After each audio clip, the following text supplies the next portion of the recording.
Hey Airsofters, this is Tactical Donut. I'm Redneck Operator. And this is Milsim Talk. Alright guys, sorry for being so late with Milsim Talk videos. We've been having a lot of stuff going on between lives and everything, but here we are. We're getting ready for Reindeer Games. Yeah! As you guys know, Reindeer Games is an American Milsim event. It's up in Jacksboro, Texas, and it's going to be a 2-day op now. They just changed that recently, and we're psyched to go. Our team is ready to go. We just want to get some Milsim in, and let's talk. Before you go Milsim though, you got to talk about preparation to actually make it happen. And what's one thing we got to do to prepare? So the first thing is, guys, sit on the couch saying you want to go. This is not going to work. You just got to decide to go, and you got to start putting a budget. Logistics is the most important thing to go into Milsim events for a team like us. We're out in West Texas, so we don't have Milsim out here. We've got to go to the Milsim, yep. Which is another fun aspect of Milsim for us because we get a lot of team bonding in that road trip. And we like to kill each other almost sometimes too. But that just goes with the territory. But logistics, guys. So you got to talk about budgets. First thing is you got to find out, okay, the ticket, that's added in the budget. Then you got to come up with gas. So you got to come up with the vehicles you're going to use. Now, depending on how many people are going, and we'll get to the rosters later on, that determines how big your budget's going to be. Because do you need one hotel room or two? We are actually taking 16 guys up this time, so we need 2 hotel rooms. Yep. We did one hotel room at Broken Home with 11 guys. How was that? It was kind of hard. Everybody's kind of sleeping on the floor, and the bathroom was horrible. Yeah, we had a lot of guys get frustrated with each other really easily. So we've decided 2 rooms, 8 to a room. That's kind of our set. So 16 was actually a really good set. Now you gotta make sure you budget for food. Look, guys, you're not really holding someone's hand, but you gotta make sure the guys bring the minimum amount. Because the last thing you want to do is have someone go and they don't have the money for food, someone else has got to pick them up. Oh, that just sucks. It does. It does. And it takes away the fun of it from not just one guy, but the whole team because everyone's trying to scramble to make sure this guy can eat. Because you don't leave a brother out to just starve. No. So, budget for gas, hotel, food, ticket. And we always like to budget about $40 more for expenditures that, you know what, if you're going to go there, there's going to be airsoft stores there, a lot of cool stuff you want to buy. Mm-hmm. A lot of things that you might need to buy that will save the event for you. For example, at Broken Home 3, I had a lot of fog issues with my M-frames. It took me and Frankenstein, he's one of our other airsofters, that's call sign is Frankenstein, out of the fight because we couldn't see. So what he did is he went back, bought the goggles from Amped Airsoft, or actually had the goggles, but bought the fan. Great addition to help with the fog, okay? But we'll get to gear coming up next and explain that, but it's just bring the extra bit of cash is going to help save the event for you. And you got to be set. Like I said, guys, you can't sit on the couch talking about Milsim. You got to do it.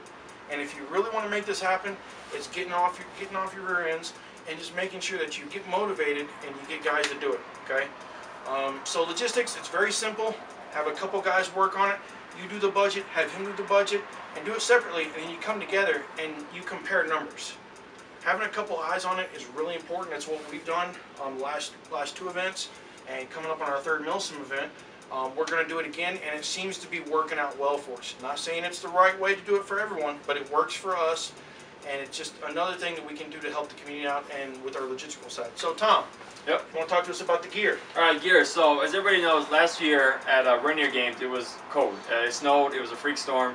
Nobody saw that coming, and hopefully everybody was prepared. But I know some people weren't. So, we're not taking any chances here. Our guys are getting ready. We got cold weather socks. I bought some 511 cold weather socks for myself. I got glove liners for my gloves because I'm going to be wearing my Oakley. Guys have got beanies. We got the Condor Summit. Some people are going to be wearing the... From the Condor Summit. Oh, yeah. Yes. It's cheap. It's great for what it does. I wanted to get the Cry, but it was too expensive for just one event. But the Condor Summit does a great job. This is a tan version since we're doing UFS. And it's beautiful. There's a lot of pockets and Velcro. You can't go wrong with those. Like $70 off Amazon. It's a great buy, guys. Yeah. It looks good out of kit too. So it's it's something you can wear with your gear and out of gear. Really cool thing. We definitely improve. We got several guys that have the summits. I'm going the different route. I don't like wearing jackets. I'm a bigger guy. Also, just real SEAL experience when I was in the Army. Learned to just deal with it. So I will have a white thermal in my backpack that in case I need it, I'll put it on underneath the combat shirt. I will be wearing a beanie. Other than that, that's all the cold weather I'm going to wear because I like to stay moving, and when I get moving, I warm up real quick and I just get used to it. Donut brought up a good point. Socks are important. I'll be bringing an extra pair of socks with me, but it's keeping your feet warm, keeping them dry. Because if you start sweating, you start getting your boots wet, you're going to get cold. The important part, guys, is to keep your core warm. You keep your core warm, your extremities, the blood's going to move to your hands, move to your feet. Okay. So what you want to do is you want to keep this warm, and everything else will stay warm afterwards. Luckily, we have these beautiful things called plate carriers that trap the heat in. So, you know, always be prepared to take that jacket off and put it somewhere like a backpack, like I have here, my Condor assault pack. Okay, I'll be putting my thermal and a couple pairs of extra socks in there. Yeah, just jump on real quick. It's not all just about enveloping yourself in cold weather gear to keep yourself warm. Know that there is a limit to keeping yourself warm. You can't overheat out there, even though it's cold. Don't put on too many layers of clothing. You got to have a right amount. That's what's been difficult for us. We're trying to figure out, you know, balance what we're going to need, what we don't need. I'm going to bring an extra silk top with me just in case it gets too cold out there. But the most I'm going to be wearing is a jacket, and if it gets too hot, I'm going to be taking that off real quick. So just know your limit. Don't overpack with cold weather gear. All right, what's next on our agenda? Well, let's talk about some more of the gear. All right. Guys, for safety reasons, okay, me and Donut here, we love our M-frames, okay? So we have these beautiful things called Helo Kit. Helo Kits, okay? We actually like them. We wear them a lot during our games locally just to get used to them. They take a little bit getting used to, guys, okay? As you can see, okay, it attaches right in your M-frames, but you don't have to have that. You can have goggles. I actually run an extra set of goggles with the fan in my pack just in case those aren't working for me.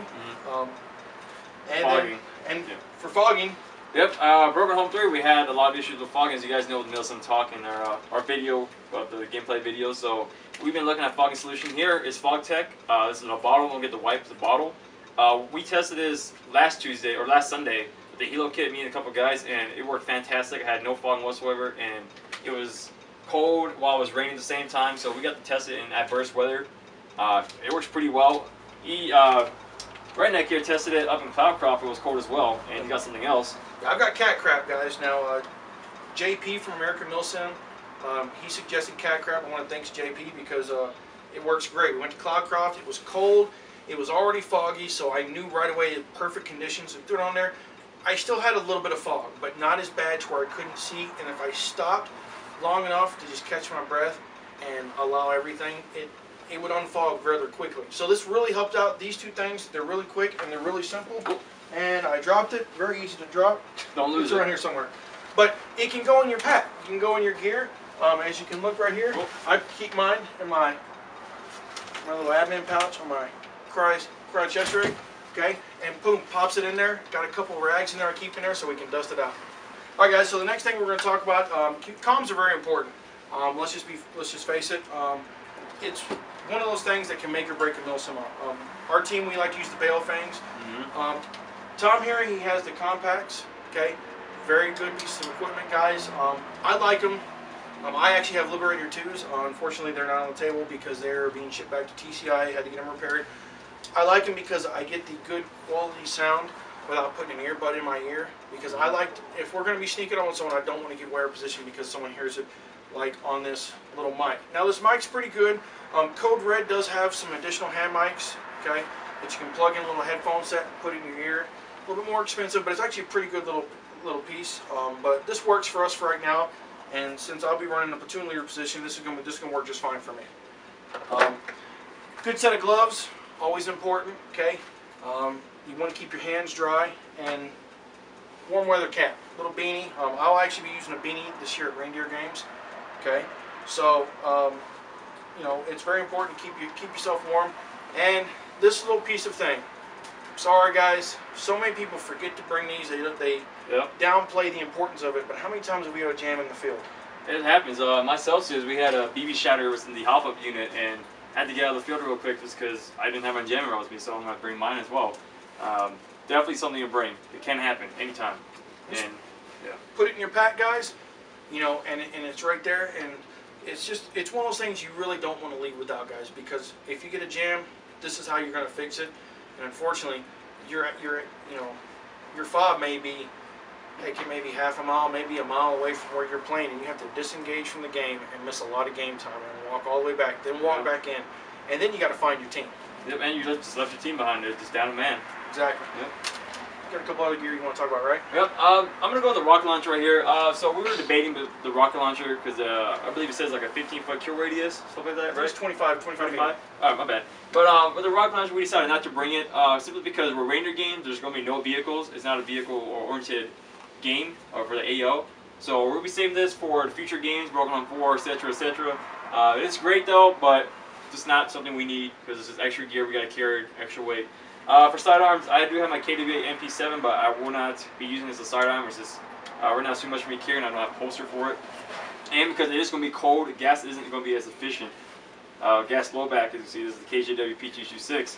So, also with the cold, make sure your guns are ready to go. Extra LiPo batteries, gas, not a very good choice. Yep. There you go. And in that case, guys, that's why we have different items like a GMP pump shotgun. Okay. Need to make sure that it's got no ammo in it because I just did use it last weekend. Okay, but this is another piece of item, guys, that actually is really good for when you have that gas blowback sidearm. You know, you can start this, it's a little heavier, but 150-foot range, really actually solid, really good. It's just, can you afford the weight? So it's one of those things where I may run at Reindeer games, I may not, just depending, because I know we do have CQB, and I'll be running my DMR. So unfortunately, this is not going to do me in the buildings, and this unfortunately is not going to do me in the cold weather most likely. So I most likely will be carrying this somewhere on my kit, so that way I can go in the buildings and clear buildings properly. Alright, so rosters. Right, we gotta go to the rosters. Always know how many people you got going. That's basically almost the first step to planning to Milsim Ops, so it's going back to the planning phase. You gotta know how many people you got, because from there you can go on to rides, gas, hotel room, how many you're gonna have a fire team, a squad, etc. Just gotta be ready for that. I mean, is there anything you want to put into that? You gotta make sure you put the right team leaders with the right squad. Try to look at players' play style. Make sure you put the right guys with the right guys, just for the sole purpose of you want to make sure to have a good optimal fire team. You can't plan on someone going until they bought their ticket. We've run into that before where we said, okay, these guys are going, but they didn't buy their ticket, so we planned accordingly, and unfortunately it didn't work out for us because we had to switch things up. So don't do anything until a ticket is bought. And when ticket is bought, that's almost money in the bank. That's you know, that's gold. At that point in time, we consider you going. Just know that things can happen from the time you guys plan to the day of the event. Right now I'm in a situation where I may or may not go. It's a little complicated. We're trying to work that out. It's something with the Army.